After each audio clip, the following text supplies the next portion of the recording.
നിങ്ങളുടെ favourite shows ഇനി ഒരിക്കലും മിസ്സാവില്ല. ഇപ്പോൾ C5 കാണും നിങ്ങളുടെ ഫേവറേറ്റ് ഷോ തികച്ചും സൗജന്യമായി.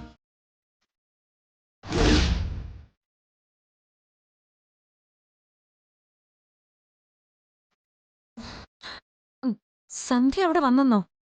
എന്തിന്? വെറുതെ ഇതുവഴി പോയപ്പോ കേറിയതാന്നാ പറഞ്ഞേ. നിങ്ങൾ തമ്മില് നേരത്തെ പരിചയമുണ്ടോ? ആ, അന്ന് ഹോസ്പിറ്റൽ വെച്ചിട്ടുള്ള പരിചയമുള്ളൂ. എന്നിട്ടും അച്ഛനെ ആ ഡോക്ടർ മറന്നിട്ടില്ല. പാവം. ഇപ്പോഴത്തെ കാലത്ത് ഇത്രയും സ്നേഹമുള്ള ഡോക്ടറൊക്കെ എവിടെ കാണാന് അല്ലേ? അതെ അതെ. എന്നിട്ട് സന്ധ്യ എന്തു പറഞ്ഞു?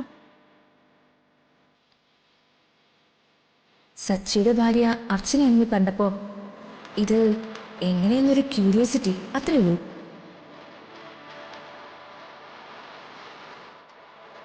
മാഡത്തിനോട് അവന്തിക പറഞ്ഞോളാമെന്ന് പറഞ്ഞുകൊണ്ടാ ഞങ്ങൾ വിവാഹത്തിന് ക്ഷണിക്കാതിരുന്നത്. മനുഷ്യരുടെ പ്രാർത്ഥനകൾക്ക് വിപരീത ഫലം ഉണ്ടാക്കുന്നതും മനുഷ്യർ തന്നെയാണ്. ഈശ്വരന്റെ പരീക്ഷണങ്ങളെക്കാൾ നമ്മളെ പരീക്ഷിക്കുന്നത് ആ മനുഷ്യജന്മങ്ങളാണ്. എന്തായിരിക്കും അവളുടെ ഉദ്ദേശം? എന്നെ തകർക്കാനായിട്ട് തുനിഞ്ഞിറങ്ങിയിരിക്കുകയാണോ? ഹലോ. ഹലോ. ആ, ഡോക്ടറാ പറഞ്ഞത് അവന്തിയോട് വന്ന കാര്യം ഒന്ന് വിളിച്ച് പറയണോന്ന്. അതാ ഞാൻ വിളിച്ച് പറഞ്ഞത്. ആ, ഓക്കെ ഓക്കെ. അവന്തികെ, ഓരോ ദിവസം കഴിയും തോറും ഞങ്ങളുടെ ആദ്യം കൂടുക. നമുക്ക് അച്ഛനോടെങ്കിലും എല്ലാം ഒന്ന് തുറന്ന് പറഞ്ഞാലോ? എൻ്റെ കമലെടുത്തി അബദ്ധമൊന്നും കാണിക്കരുത്. എല്ലാത്തിനും അതിൻ്റെതായ സമയമുണ്ട്. ഞാൻ എല്ലാം സമാധാനത്തോടെ പറഞ്ഞോളാം. നിങ്ങളൊന്ന് വിഷമിക്കാതിരിക്കേ. ഓക്കെ?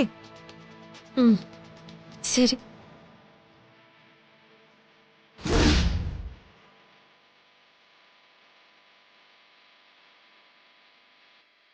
ഇപ്പൊ ഒന്നും പറയണ്ടെന്ന് അവധിയെ പറയുന്നത്. എനിക്ക് നല്ല ടെൻഷനുണ്ട്. തമ്മിൽ കാണുമ്പോൾ ഇയാളിനി എങ്ങനെ പ്രതികരിക്കുമെന്ന്. അതെന്തിനാ എത്ര ടെൻഷൻ? എനിക്ക് തന്നെ കാണുമ്പോ ഇഷ്ടാവില്ലെന്ന് ഓർത്താണോ? അതെന്താ, താൻ വിരൂപി വല്ലതാണോ? അഥവാ ഇനി അങ്ങനെ ആണെങ്കിൽ തന്നെ എനിക്ക് ഇഷ്ടപ്പെടും ഇയാളെ.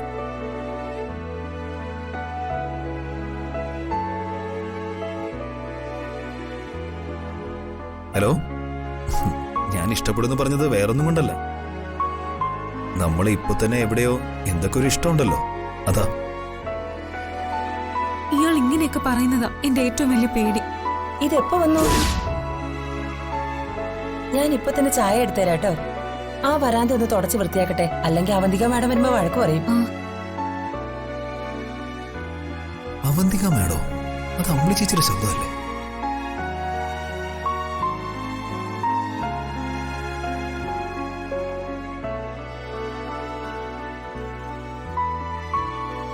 അപ്പോ ഞാൻ സംസാരിക്കുന്ന ആള്? ഹലോ. അല്ല, താനിപ്പോ എവിടെയാ? ഞാൻ പറഞ്ഞില്ലേ വേറൊരു സ്ഥലം വരെ വന്നോന്ന്.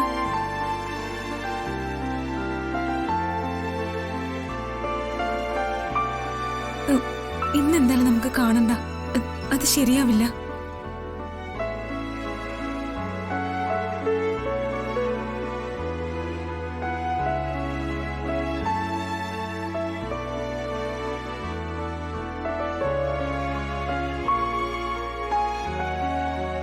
താൻ എന്നെ പറ്റിക്കാണോ? നിന്റെ അടുത്ത് കള്ളത്തരം കാണിക്കാണോ?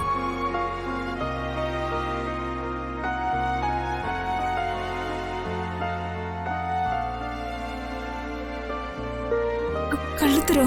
എന്ത് കള്ളത്തരം? ഞാൻ ജവഹർ നഗറിൽ വെച്ച് കാണണ്ടെന്ന് പറഞ്ഞത് പറ്റിക്കാനൊന്നുമല്ല. എനിക്ക് ആതിരെ, ആതിരെ,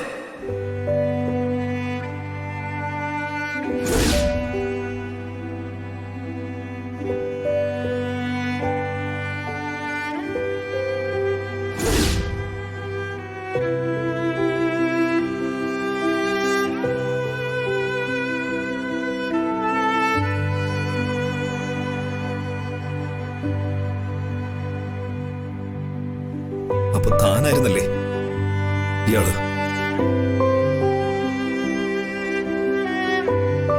സന്ദീപേ, ഞാൻ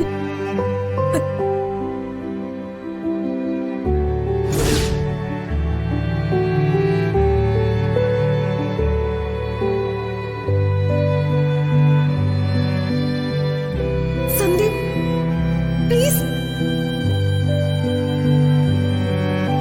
സന്ദീപേ, സന്ദീപേ ഞാൻ പറയുന്നത് കേക്ക്. സന്ദീപേ, സന്ദീപേ പ്ലീസ്. സന്ദീപേ, സന്ദീപേ കഥ തുറക്ക്. സന്ദീപേ ഞാൻ പറയട്ടെ. സന്ദീപേ,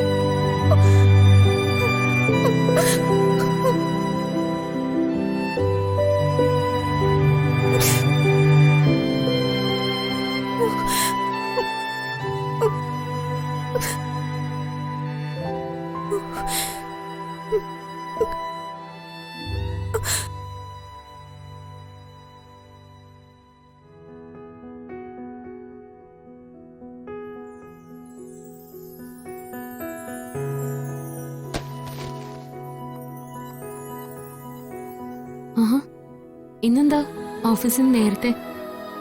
അവിടെ ഇരുന്ന് വല്ലാതെ ബോറടിച്ചു. അപ്പൊ തോന്നി ഇങ്ങോട്ട് വരാന്ന്. കൊള്ളാം. അവിടെ അത്രയും സ്റ്റാഫുകളും ജോലികളും ഉള്ളപ്പോ ബോറടിച്ചെങ്കിൽ ഇങ്ങോട്ട് വന്നിട്ട് എങ്ങനെ ബോറടി മാറ്റാനാ? ഇവിടെ താനുണ്ടല്ലോ.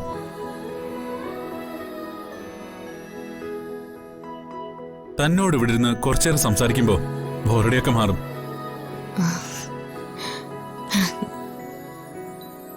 തനിക്കും കൈ വയ്യാതിരിക്കല്ലേ? എന്റെ കത്തിടി കേട്ട് തന്റെ ബോറടി മാറും. എനിക്ക് ബോറടിക്കൊന്നുമില്ല. സച്ചേട്ടൻ പറയുന്നതൊക്കെ കേൾക്കാൻ എനിക്ക് വലിയ ഇഷ്ടം. പറയാൻ എല്ലാവർക്കും ഒരുപാടുണ്ടാവും, കേൾക്കാനല്ലേ ആരും കിട്ടാത്ത. സച്ചേട്ടൻ പോയി ഡ്രസ്സൊക്കെ ഒന്ന് മാറ്റിയിട്ട് വാ. എനിക്ക് അടുക്കളയിൽ കുറച്ച് ജോലിയുണ്ട്. അത് കൊള്ളാം. എന്റെ ശ്രോതാവാന്ന് പറഞ്ഞിട്ട് താൻ അടുക്കളയിലേക്ക് പോവാണോ? കയ്യിലെ മുറിവ് മാറിയ ശേഷം മതി അടുക്കളയിലെ ജോലിയൊക്കെ. കൈയുടെ വേദനയൊക്കെ ഇപ്പൊ കുറവുണ്ട് സച്ചേട്ടാ. താനൊന്നും പറയണ്ട, ഇങ്ങോട്ടൊന്ന്. അയ്യോ സോറി, ഞാൻ അറിയാതെ. സാരമില്ല. അമ്പിളീച്ചി, ഞാൻ കഞ്ഞിക്ക് വെള്ളം വെച്ചിട്ടുണ്ട്, അതൊന്ന് നോയിക്കോണേ. ഇന്നെന്താ കഞ്ഞി? എനിക്കിന്ന് കഞ്ഞി മതി. ഒരു വ്രതമുള്ളതാ. വ്രതോ? എന്ത് വ്രതം? എന്റെ വലിയൊരു കാര്യസാധ്യത്തിന്. പുറത്തു പറഞ്ഞ കാര്യം നടക്കില്ലെന്നാ പറയാറ്. ഓ അങ്ങനെയാണോ? ചേച്ചി എനിക്കൊന്ന് കഞ്ഞി മതി, ഞാനൊന്ന് വ്രതം എടുക്കാം. ശരി. സച്ചേട്ടാ, സച്ചേട്ടൻ എന്തിനാ വ്രതം എടുക്കുന്നേ?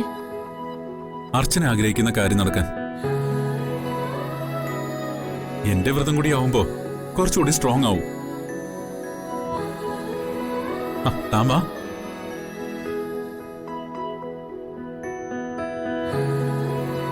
സച്ചേട്ടനോടൊപ്പം നല്ലൊരു ജീവിതം എന്റെ ആഗ്രഹം. എന്റെ ഈ വ്രതവും അതിനുവേണ്ടി തന്നെയാ. ഡൗൺലോഡ് ചെയ്യൂ C5 ആപ്പ്. കാണൂ എല്ലാ എപ്പിസോഡുകളും സൗജന്യമായി.